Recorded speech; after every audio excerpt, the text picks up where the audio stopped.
Please be seated.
Ladies and gentlemen, please rise for retreat and to the color.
Please be seated.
General Colin Powell was appointed the 12th Chairman of the Joint Chiefs of Staff by President George Bush and assumed the role on October 3, 1989. The 4 years that followed marked one of the most historic chairmanships in the 50 years since the position was created, and one of the most dramatic periods in modern American history.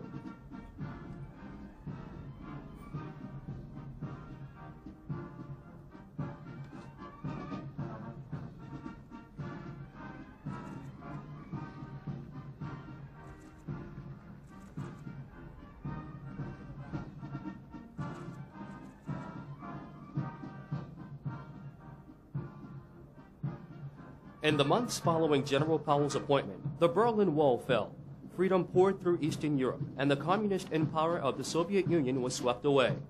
The threat of World War III and nuclear holocaust, with which 3 generations of Americans had lived and worked, was gone, vanished in a wave of freedom and democracy that reached from Budapest to Beijing.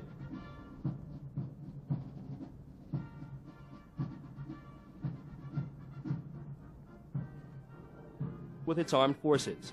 At the same time our nation was fighting wars and responding to crises, General Powell and his colleagues on the Joint Chiefs of Staff were wrestling daily with the most dramatic restructuring of the nation's armed forces since World War II. Their goal was to preserve America's superb fighting forces while returning a well-deserved peace dividend to the nation's taxpayers. The task was challenging, complex, its context constantly changing as the post-Cold World War continued to evolve. Nevertheless, a new national military strategy was devised. A new force structure was created and the downsizing was begun. Proof of the outstanding results of this historic effort stands before us today, the magnificent men and women of today's armed forces. Men and women such as these have been busy throughout the world. In the aftermath of the Gulf War, they fed thousands of Kurds in the hills of northern Iraq. In Bangladesh, they were sea angels when typhoons ravaged the land. In Hawaii and in southern Florida, they brought food, water, security, and shelter to American citizens when hurricanes devastated their states. They provided food and medicine to the former Soviet Union. They flew relief missions into Sarajevo and are still doing so today. They also patrol the streets and villages of Somalia, helping to bring humanitarian aid to that war-torn nation.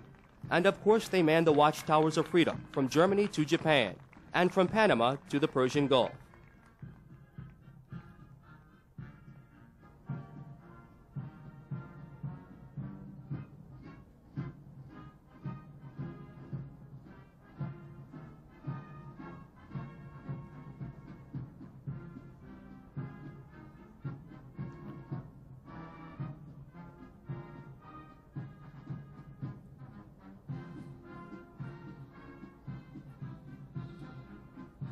General Powell's service to the nation has spanned more than 35 years, coming to a historic conclusion in these last 4 years as chairman of the Joint Chiefs of Staff. All the members of the military family take this opportunity to salute General Powell for his devotion to duty, his caring leadership, and his pride in the armed forces of America. We are proud of you, sir.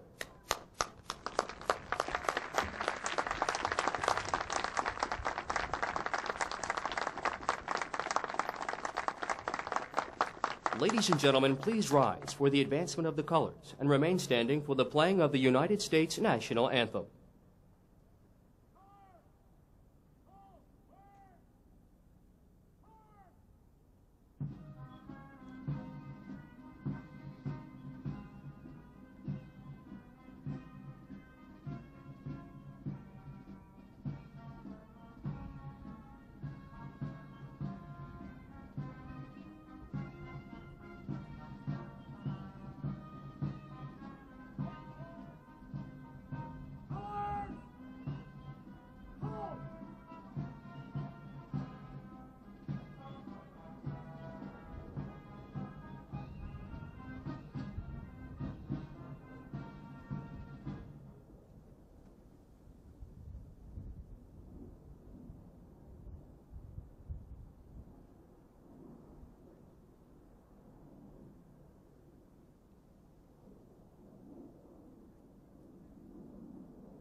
Please be seated.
The Presidential Medal of Freedom with distinction is awarded to Colin L. Powell. 35 years of dedicated and selfless service to America marked the career of Colin Powell. He vigilantly guarded our nation's interest in a time of awesome change as the walls of totalitarianism began to crumble and a new nations grappled with the challenge of democracy. His foresight and vision have helped transform our armed forces into the unified fighting force necessary to meet the challenges of a new century.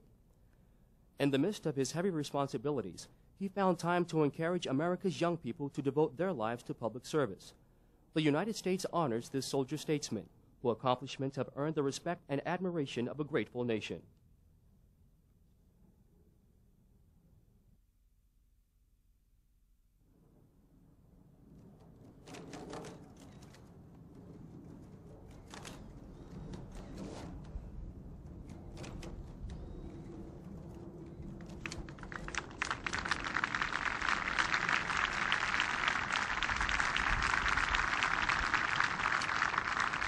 Ladies and gentlemen, General Powell has also been awarded the Department of Defense Distinguished Service Medal and the Distinguished Service Award of each branch of the Armed Services.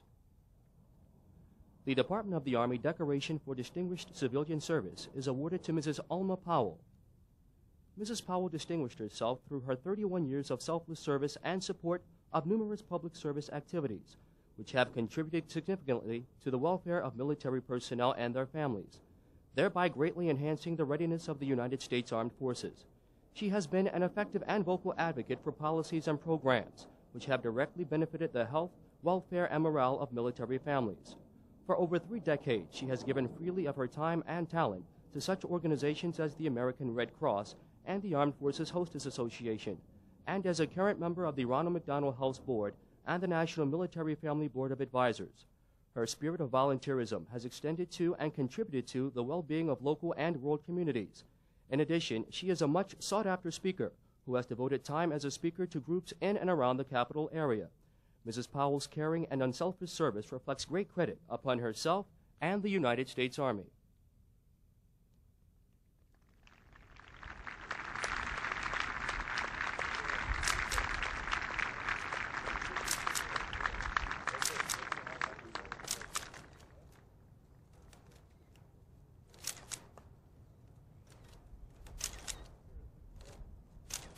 On the occasion of the retirement of her husband from active status with the United States Army, Alma Powell is awarded the Department of the Army Certificate of Appreciation for her own unselfish, faithful, and devoted service. Her unfailing support and understanding helped to make possible her husband's long-lasting contribution to the nation. Signed, General Gordon R. Sullivan, Chief of Staff of the Army.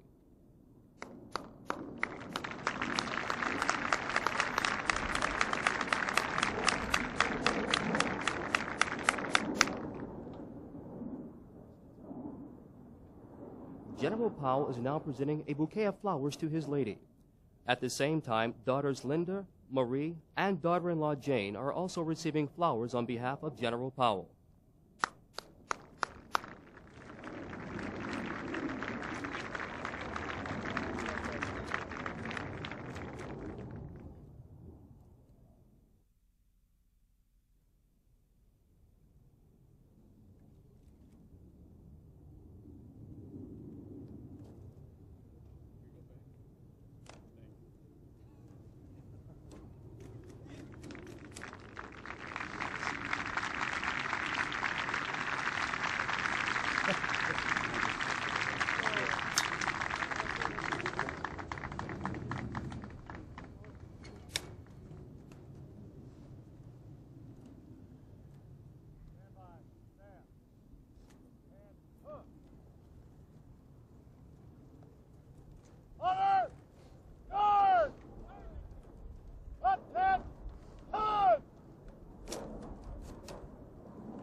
Ladies and gentlemen, Secretary Aspen.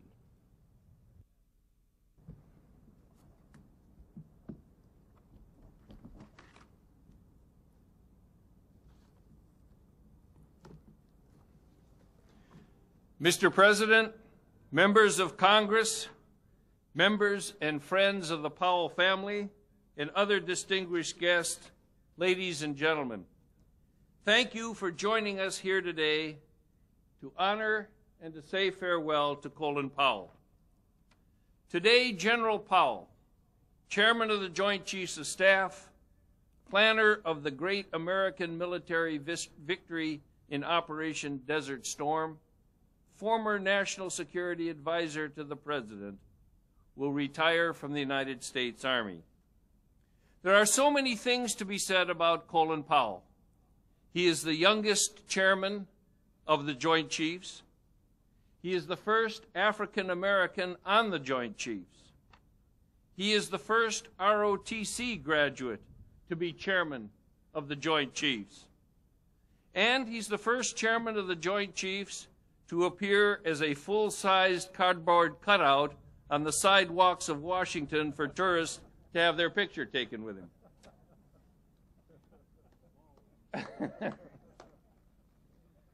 But I believe, above all, that Colin Powell will be remembered for permanently changing how we view the office of the Chairman of the Joint Chiefs of Staff.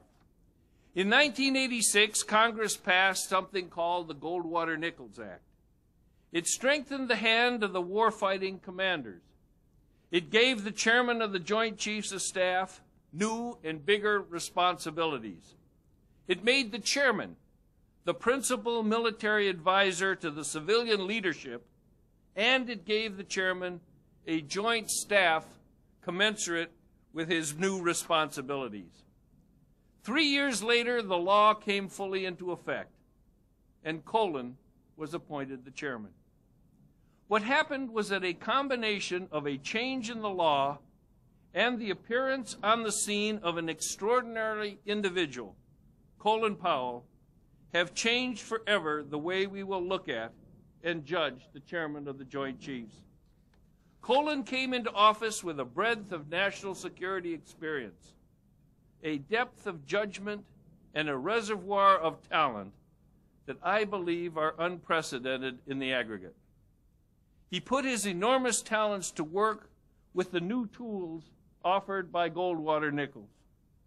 The combination of talent and opportunity elevated the chairmanship to an entirely new plane.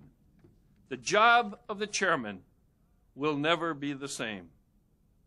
And what a job he has done. Military leader, statesman, wise advisor. And even beyond these roles, Colin has worked with great success to strengthen the bond between the American people and their armed forces. It is a bond that we all share. President Clinton has spoken to it. He has noted our armed forces are, as he put it, the shining bottle of our American values of dedication, responsibility, and a willingness to sacrifice for the common good. He has said that there is no greater honor in office than being the commander-in-chief of the finest armed forces the country has ever known and the finest armed forces the world has ever seen. Ladies and gentlemen, it is an honor and a privilege for me to introduce our Commander-in-Chief, the President of the United States. To get this on your way. Thank you very much. Thank you. Thank you very much. Thank you very much, Secretary Aspen, President and Mrs. Bush, General and Mrs. Powell, distinguished members of Congress, distinguished leaders of the United States military forces, my fellow Americans. Today, a grateful nation observes the end of a distinguished career and celebrates 35 years of service and victory. A victory for the United States military that gave young Colin Powell a chance to learn and to grow and to lead. A victory for the military and political leaders who continue to elevate him based on their complete confidence and sheer respect. A victory for a nation well served, and in a larger sense, a victory for the American dream, for the principle that in our nation, people can rise as far as their talent, their capacities, their dreams, and their discipline will carry them. A long time ago, Thomas Jefferson wrote, "The Creator has not thought proper to mark those in the forehead who are of stuff to make good generals. The Creator has not thought proper to mark them by the color of their skin or the station of their birth or the place they were born." Thank God for the United States that that is so. From my first meeting with Colin Powell, before I became president, I knew that one thing I would never have to worry about was having a strong and wise, a forthright and honest chairman of the Joint Chiefs of Staff. His knowledge and judgment were a source of constant support. The fact that he enjoyed the respect of all of his troops, from the people first entering the service to his colleagues on the Joint Chiefs of Staff.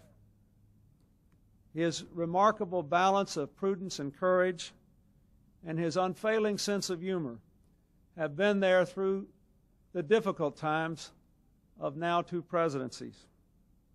And he clearly has the warrior spirit and the judgment to know when it should be applied in the nation's behalf.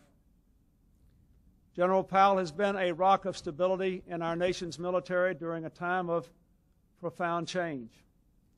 He has understood more clearly than virtually any other American the enormous resource that the young men and women in our uniform have been for our nation.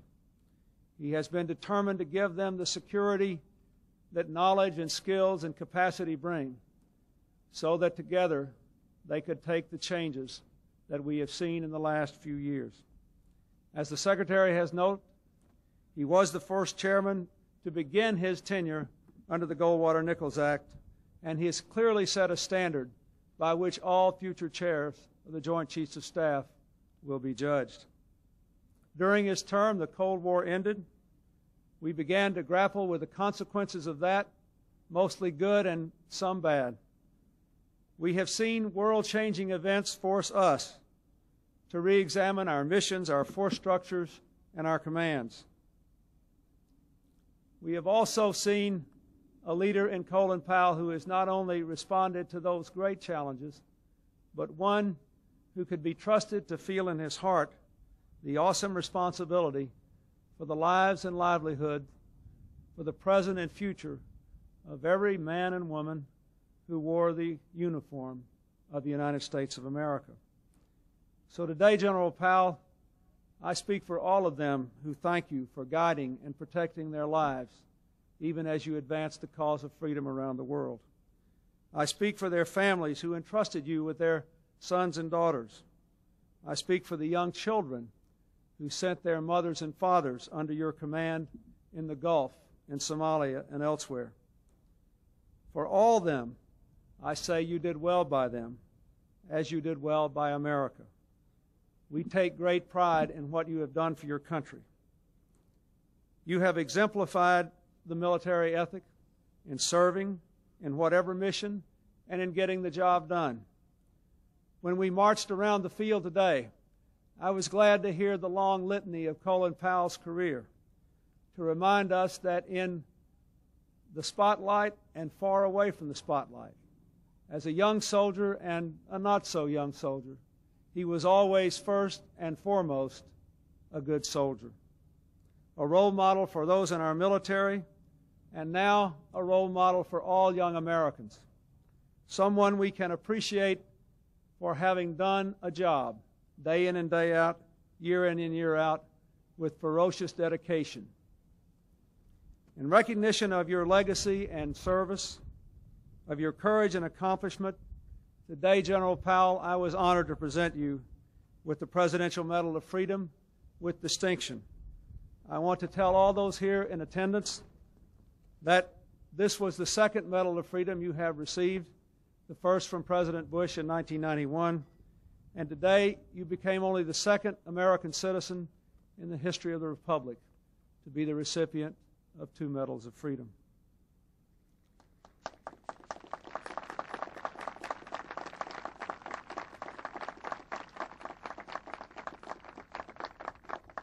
I want to thank you too, sir, for your advice and counsel and the work I had to do in selecting your successor. It was a job I think many people were afraid to even contemplate, for you are truly a hard act to follow. I know you share my opinion that we could not have done better than General Shalikashvili. I also want to say a special word of appreciation to Mrs. Powell for her inspiration and her support, her good-humored endurance of all the times when you could have been either with her, your daughters, or your automobiles, and had instead to be at the White House with me or someone else importuning on your time. I thank her and I thank your family for their sacrifices in your public service. When you proposed and married Alma Johnson and moved with her to Birmingham, Alabama, and before the year were already sent off as a young captain to serve in Vietnam. That year was 1962. In that same year, General Douglas MacArthur gave his famous farewell speech at West Point. He spoke the following words of praise to all those who serve in our military. I repeat them today because they apply especially well to you. MacArthur said, in reference to the American soldier, I regarded him as one of the world's noblest figures, not only as one of the finest military characters, but also as one of the most stainless. In closing, General Powell, I am reminded of the words of another young, valiant warrior, spoken when, like you, he was finishing one journey and beginning a second. John Bunyan wrote in Pilgrim's Progress of the warrior valiant at the end of his life as he prepared to present himself to the Almighty, my sword I give to him that shall succeed me in my pilgrimage, and my courage and skill to him that can get them. My marks and scars I carry with me to be a witness for me to him who shall be my rewarder. General Nathan Powell, your reward is a grateful nation and a bright future. Your reward is a stronger nation, safer and better today for your sword, your courage, and your skill. From the bottom of my heart, on behalf of every man and woman, every boy and girl in this great country, I thank you and wish you Godspeed.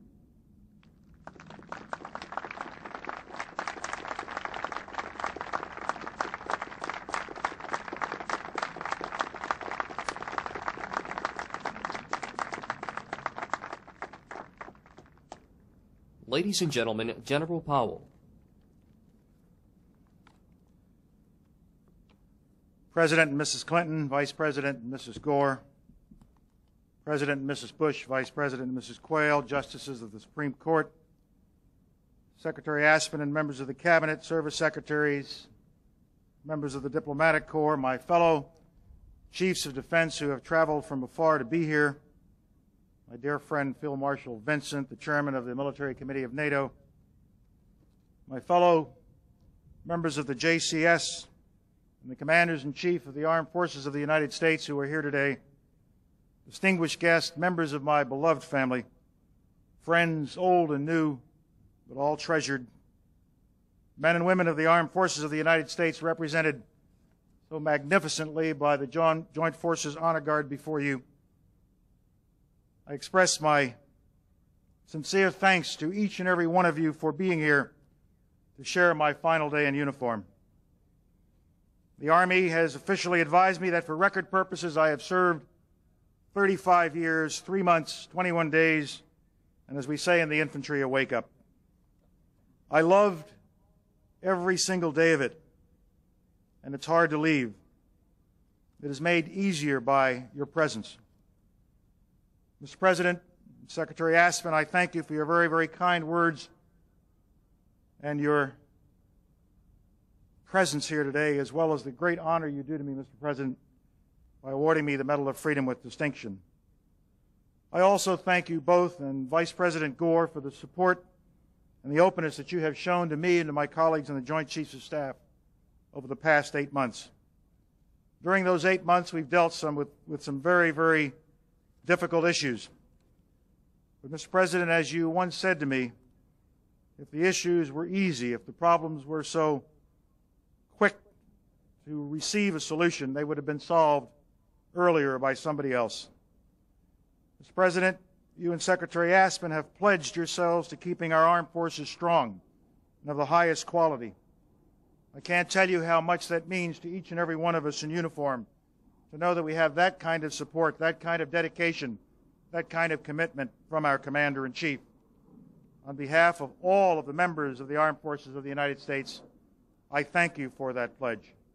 And I can pledge back to you on behalf of each and every one of these wonderful young men and women that they will never, never let you down when it becomes necessary for you to call on them. President Mrs. Bush and Vice President Mrs. Quayle, let me also say that it means a great deal to Alma and to me to have you here today. You have been our dear friends over the years, and you have been treasured friends and supporters of our armed forces. Your presence here today with President Clinton and Vice President Gore speaks volumes about the nature of our political system and its relationship to the military. And I thank you both very, very much for being with us. There are too many distinguished guests here to recognize them all, but let me welcome especially my dear friend Secretary of Defense Cheney and Secretary Weinberger, who had such an important influence on my life over the last 10 years. I also want to recognize my predecessors as chairman. Admiral Crowe is here, and General Jones, General Vesey, and Admiral Tom Moore. And also recognize all the former members of the JCS and former commanders of our unified and specified command. As the President and Secretary have noted, much has happened over the past 4 years. I need not catalog for this audience the events attendant to the demise of the Cold War and the beginning of a new era in world history. We have seen war and we have seen peace. We have seen suffering and we have seen the promise of democracy. We have seen hope mixed with danger and uncertainty. We have seen the path open to a better world.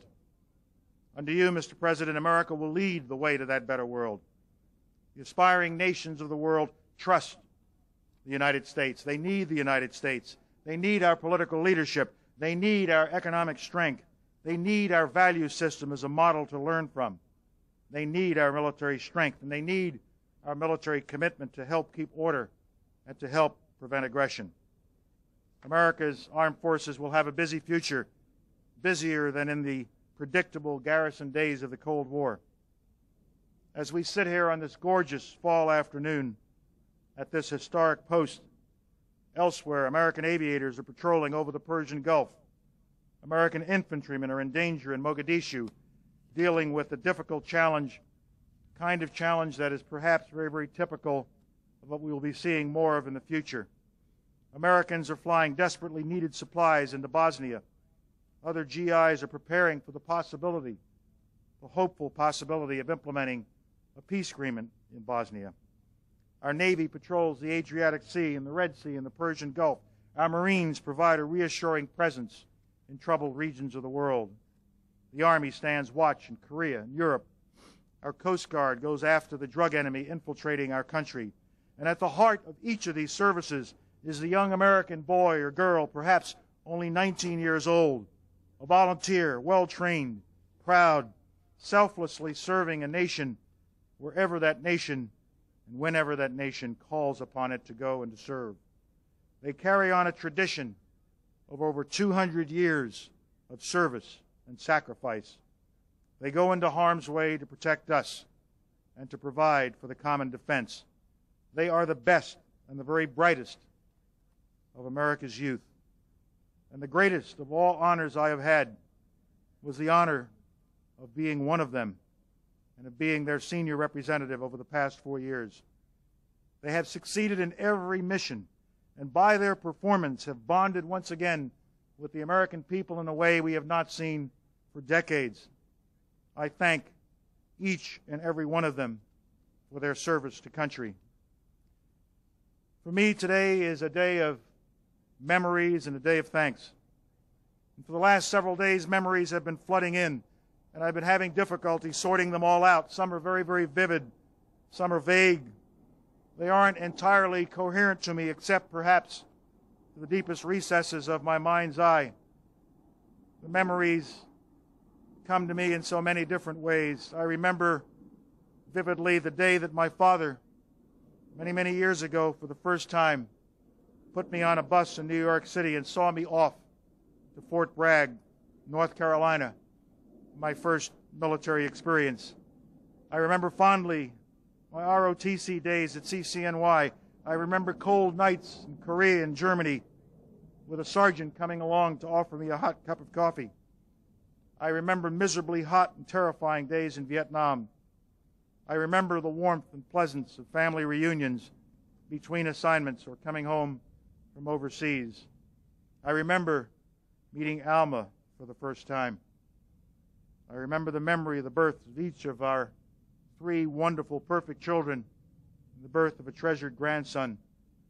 I remember the thrill of moving from post to post, the excitement of working in the White House during historic times, the exhilaration of Operation Desert Storm. The faces of old friends and former commanders and fellow soldiers and family members have been marching by in a steady cadence for the last several days. I especially see the faces of comrades in arms who gave their lives in service to this country. I see the faces of those who trained me, those who disciplined me, those who inspired me, those who served with me, those who cared for me and loved me over these past 35 years. Many of you are here today, and I can't possibly thank you all. You know who you are, and I need not name all of the hundreds present. These events and people have given me a great life and have given me a great career. I have never wanted to be anything but a soldier, and my dream has been fulfilled for almost 4 decades. I find myself on this beautiful afternoon a most fortunate man. And by my side for most of that time has been Alma. For over 31 years, I have distilled from our life together one lesson that I will pass on to any young person contemplating marriage. Marry high. Marry high. And with Alma, I hit the heights. She raised 3 wonderful children. Over those 31 years, we moved to 22 different houses, but she made sure that we never changed homes. She shared every dark moment. She has been my partner and my supporting pillar over all those years. She has been a perfect Army wife, inspiring others and representing the nation so well around the world. Without her love and caring, I cannot imagine what my life would have been like. So Alma, darling, on this your day too, I thank you. I thank you from the bottom of my heart for sharing this journey. I will never be able to fully express my gratitude. So let me just say, thank you, darling.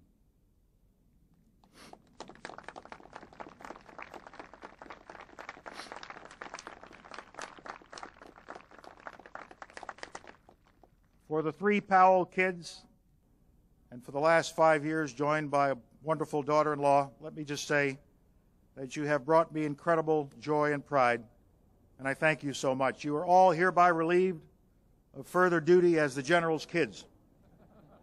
You no longer need to call me sir. You no longer need to stand at attention when I speak to you. You no longer need to refer to me behind my back as the great Santini. I also promise to be a bigger patsy for you in the future than I've been in the past. You are treasures. I also must say thank you to my remarkable extended family who have come from around the country to be here today, from Birmingham, from New York, from California, from Canada, from all over. My sister Marilyn is here and is now the matriarch, and she represents all of those first and second generations present who descend from an incredible group of Jamaicans who came to this country in the 1920s, seeing and seeking opportunities that existed only here. As one news article once put it, it was a darn good thing for Colin Powell that the boats that Luther and Ariel Powell got on in Kingston ended up in America and not somewhere else. I wish all of you here had known Luther and Ariel Powell, two remarkable people who are still with me and every member of my family every day. They are here today on this field as surely as I am. And I love them very much, and I thank them very much. I thank my office family, Nancy and Cammie and Grog and Otis and all the others who have been indispensable over the last several years. I especially must thank Admiral Dave Jeremiah, my vice chairman, for his outstanding friendship and support. I thank my JCS colleagues. We have been a remarkable team of 6 officers who have worked as brothers in arms to do our very, very best for the nation, and I'm proud of each and every one of them and the leadership that they have provided to the services and to the support that they have given to me.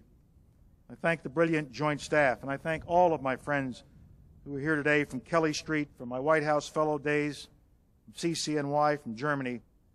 I thank a couple of special friends who know who they are, who call me every day to make sure that I'm all right. Also share with the President in congratulating General John Shalikashvili. He will be a brilliant chairman. He will be absolutely splendid in the job. He and Joni are a great military team. For a moment, with your permission, I wish to stop being the ecumenical chairman. And just for a moment, I want to return to my beloved Army. The Army has been my home. The Army has been my life. The Army has been my profession. The Army has been my love for all these many years. The Army has invested in me. It has taken chances on me. It has cared for me.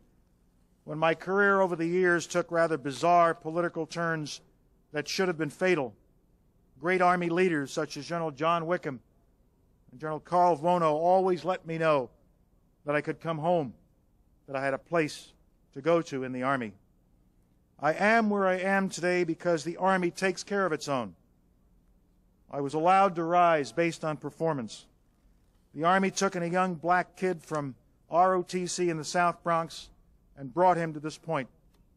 The Army allowed me to climb on the shoulders of the Buffalo Soldiers and other African Americans who had blazed the trail for 300 years of American history. And I hope the day will come soon when all parts of our society do for young minorities what the Army and the other armed services have been doing for young men and women of all color over the years. And finally, I want to thank the American people and the nation for the privilege of serving. I love this country with all my heart, with all my soul. It is a love without limit. I have a bottomless faith in the goodness of this land and in the goodness of its people. I am proud to be an American. I am so proud to have been an American soldier. And so on this, my last hour in uniform, my heart is filled with gratitude, with love, and with thanks for the blessings of family and the blessing of friends. And above all, the blessing, the unique blessing of being a citizen of this nation, which God has blessed, and which we are all very, very proud to call America. Thank you all for being here today. Goodbye, and God bless you.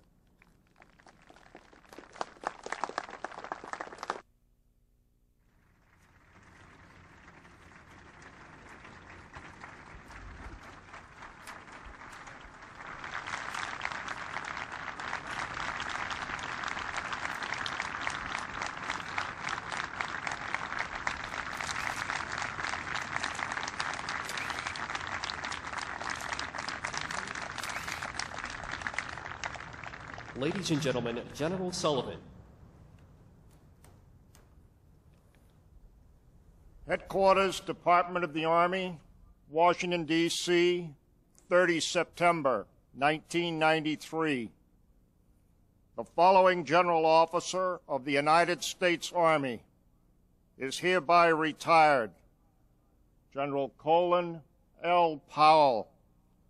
The United States Army and its soldiers are honored by General Powell's distinguished service.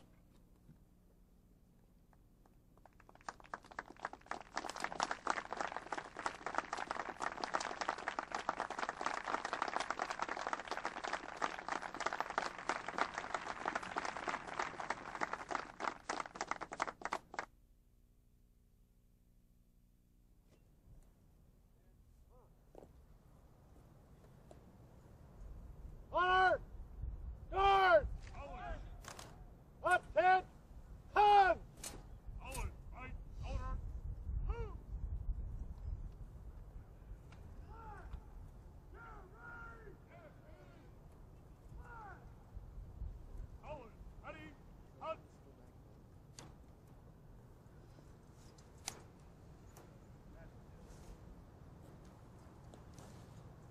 Honor guard!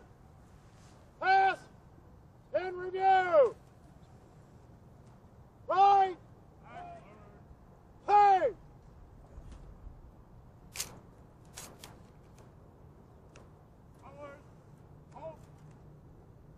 Right! Shoulder! Arm!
The final musical salute to General Powell is Eye of the Storm, the General Powell March, written by Sergeant First Class James Jose, musical arranger with the United States Army Band.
Ladies and gentlemen, in just a few moments, there will be a flyover conducted to your front right above the flagpole by aircraft representing each branch of the armed forces. Representing the Army, 3 AH-64 helicopters from 3rd of the 229th Attack Regiment, Fort Bragg, North Carolina. 1 OH-58D helicopter from 4th of the 14th Attack Regiment, Fort Bragg, North Carolina. Representing the Coast Guard, 4 H-60 helicopters from Elizabeth City, North Carolina, Cape Cod, Massachusetts, and Traverse City, Michigan.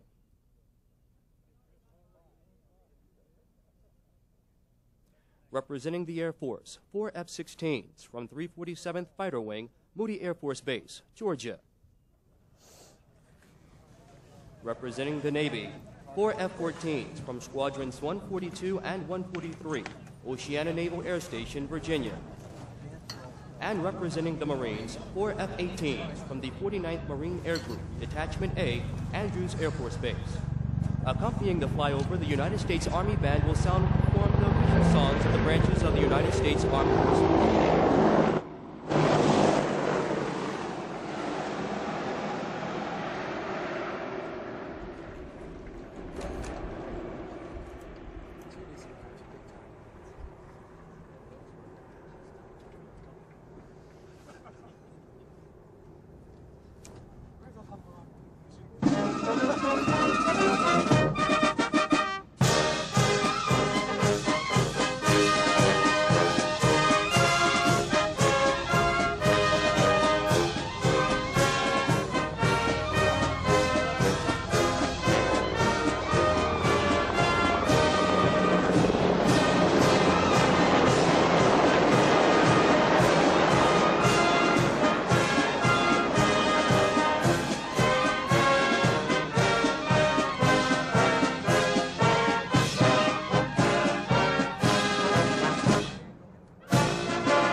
Please remain seated until the departure of the distinguished guest has been completed and the reviewing party has moved to the reception area. Please wait for the ushers to assist you, as you will be escorted to the reception area.